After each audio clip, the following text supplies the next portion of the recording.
What's going on, guys? Colton here with Twig N Timber Outdoors Monkey Tackle Box, and here we're going to tie probably one of the easiest terrestrial patterns, and this is going to be modified to represent anything that's falling around here mid-August and end of August here during the hot months of summer. We're going to take a look at one of the easiest ones, like I said. First off, we have an Umpqua size 10. This is a down eye, heavy wire, 3x long, nymph hook, streamer hook, whatever you want it to be. Because what we're going to use today is foam, and that's going to keep anything you want to throw afloat. So this comes in some of your Lucky Tackle boxes, and we're going to be starting off with that hook, tying with Danville's 140 denier, or any, and this is in brown, but it can match whatever foam you want to throw, whether you want to create a black beetle or a green grasshopper or anything else. I like to try and match my foam, if anything. So I'm going to start by creating a thread base just down the shank here. I'm going to snip my excess now. That way it's a nice, clean, tidy. And I usually stop around the barb. And I like to leave a little bit of room behind the eye of the hook there. All right, first things first, I have about 4 pieces of peacock herl that I've snipped the brittle tips off to flush, and I've got it held in a hackle-style plunger-style hackle pliers. And what I'm going to do is I'm going to take them in my left hand. I'm going to now tie them in, heading down the shank. There we go. And I will snip the excess off here.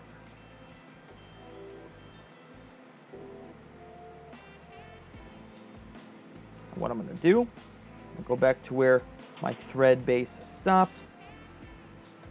And I'm going to take and create a little angle with my thread going forward.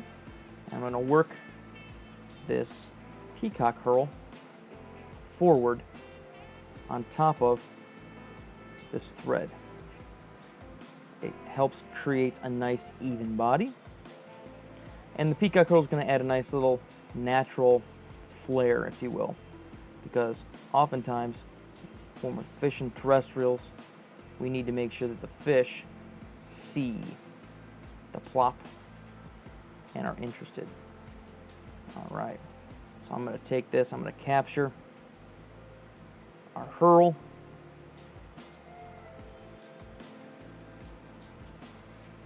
and just snip the excess off.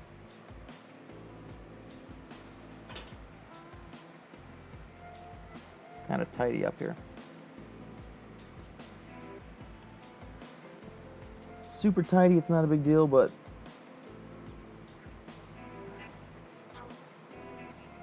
we want it to look pretty, right?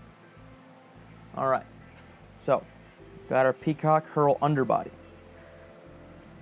One of the key and operative pieces for our fly right now is going to be a piece of foam. I like to use 1 mil, and I've shaped it to be about as narrow or as thin as the distance between the hook point and the shank of the hook, and I've tapered the back end kind of like a natural, if you will. And what I'm going to be doing is I need to kind of take the distance between the point and the back end of the hook, and I'm going to try and mimic that in the distance this sticks off of the back, if that makes sense. And then what I'm going to do is I'm going to hold the foam on top, loose wrap, a second loose wrap, kind of get it situated and draw straight down, fixing the foam as it tries to turn on us to make sure that we're as close to on top of the fly as we can. There we go. See, it still wants to turn on us, and we're going to remedy that in a second here. So what we're going to do now is we're going to take a tiny, tiny, tiny bit of superglue, and I'm going to put it on the peacock herl between the foam and the underbody. Kind of push it down, make sure it's flat, push it down, and then as I push down, I'm going to create 2 small segmentations. Same process as before. I like to do one, and then draw down. I'm going to do a second, and draw down.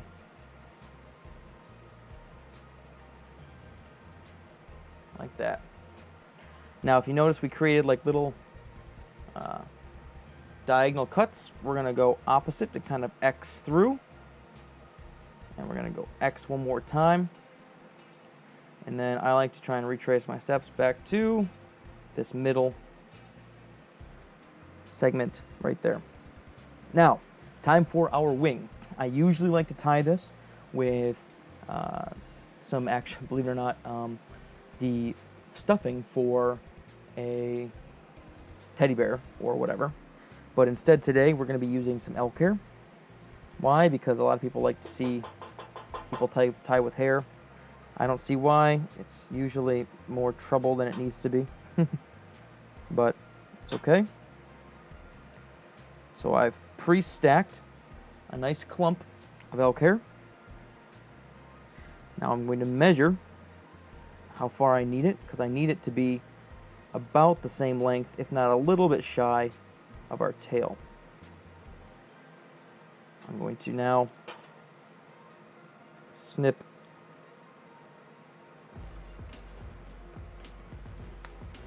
the majority of our hair as close to, but with a little bit of wiggle room from where I'm going to tie this in. I'm going to do a loose wrap. Try and gather as much as I can.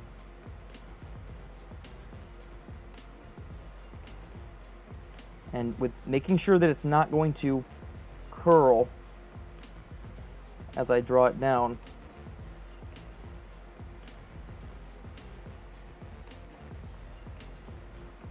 Draw down the hair. Get a few good firm wraps after that. All right. And this is actually a stage where I like to, and this is not necessary, you can use a little bit of super glue, you can do what you want, but I like to use a little bit of UV resin here. Reason I don't use super glue is because every time I use super glue, it ends up mucking up the rest of my fly. So I'm going to do this. Get a little dry action in there. See that smoke right there? That's curing it. And it's just kind of toughening up the base of the hair there. Now what I'm going to do is I'm going to take this front part here. I'm going to fold it back over top, and I'm going to do the same process as I did for the rest of the body. 1, 2, and you can give it a good tug. Pull down on it. Create that front body there. And this part, I'm going to cut a little shorter. Like that. This is the opportunity where a lot of guys will like to take a piece of colored foam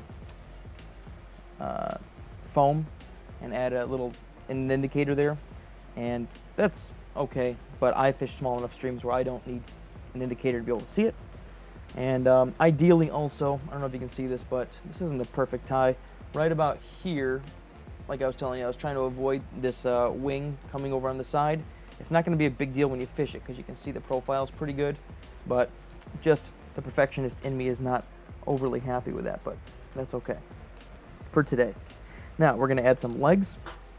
You can use colored legs, you can use striped legs, you can use bug legs, whatever you want, but today I'm just going to use straightforward little rubber legs, and they aren't even special multicolored ones or anything, but I like to measure up the length of the body with the legs, and then give 1, 2 wraps, and then same deal on the other side. Measure length of the body. 1, 2, and then while they're both on, there we go. Now I'm going to shorten these front pieces here. 1 and one, I like to pull them back a little bit, like this, and give it a few more wraps.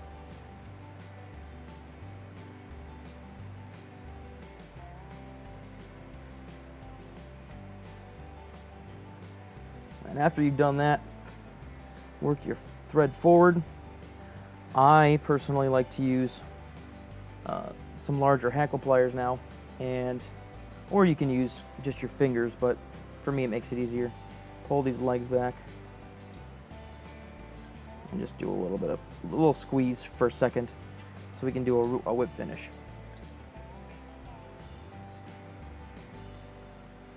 4 or 5 turn, sorry about that, whip finish.